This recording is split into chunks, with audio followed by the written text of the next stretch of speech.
Round of questions, 5 minutes per senator to start with. And I want to start with you, Mr. Gore. I think most people are aware of how close you are to the president and how important that is, obviously, in an ambassadorial post. I think nothing underscores it more than the fact that he not only appointed you as the ambassador to India, but also as an envoy for South and Central Asian affairs.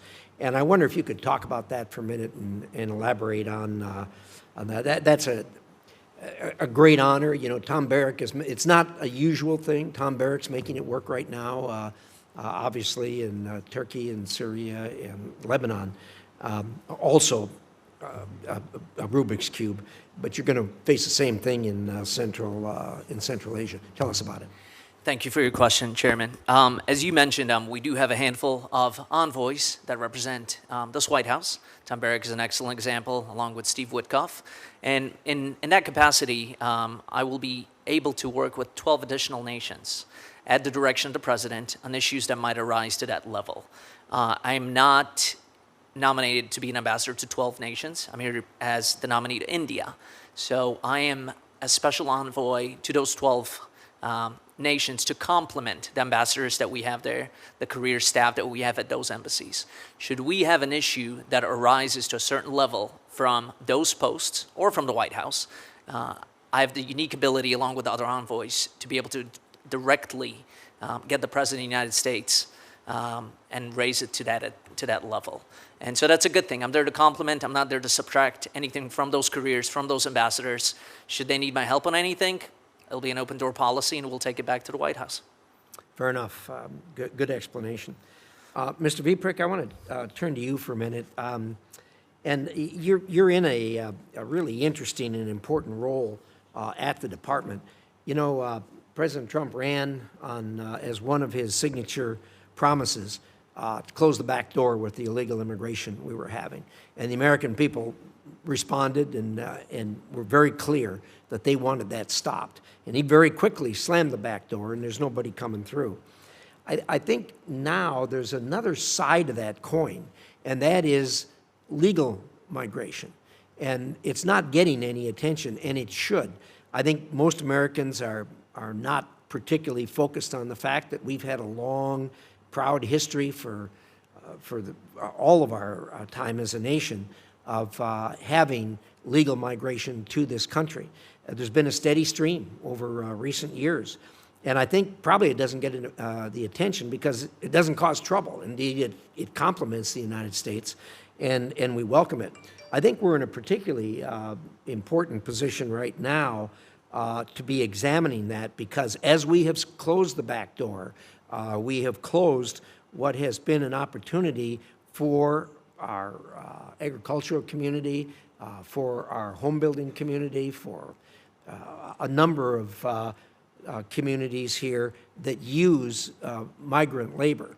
And so I think we need to really focus on that, make sure that these industries get a steady flow of workers that are needed.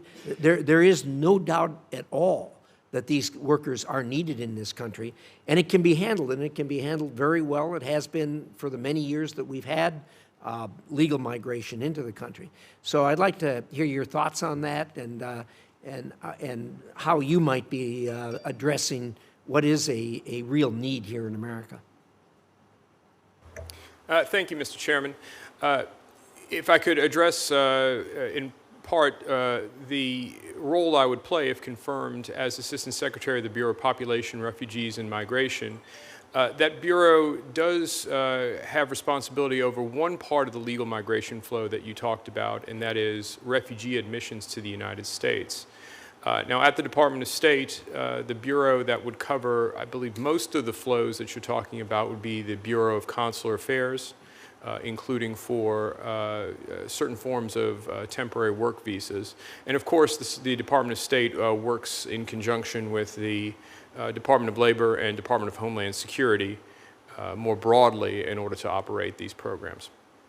Well, I appreciate that, and I guess I should have refined the question a little bit more. The refugee issue is as important as the migration issue, and it really needs coordination between the two offices. You want to speak to that for a minute? Yes, sir. Thanks for the opportunity to address that.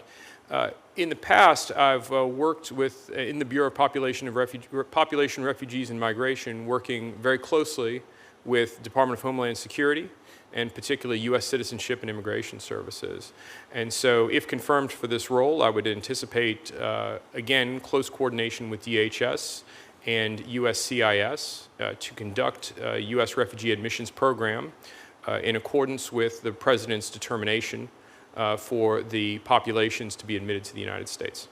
Yeah, I appreciate that, and again, I hope you will, along with coordinating, raise the issue, because it really isn't getting much attention, and it does need attention, because these industries that use this kind of labor, they're in dire need, and it's going to take coordination, as you've described, undoubtedly, but the issue itself needs to be raised. So thank you very much.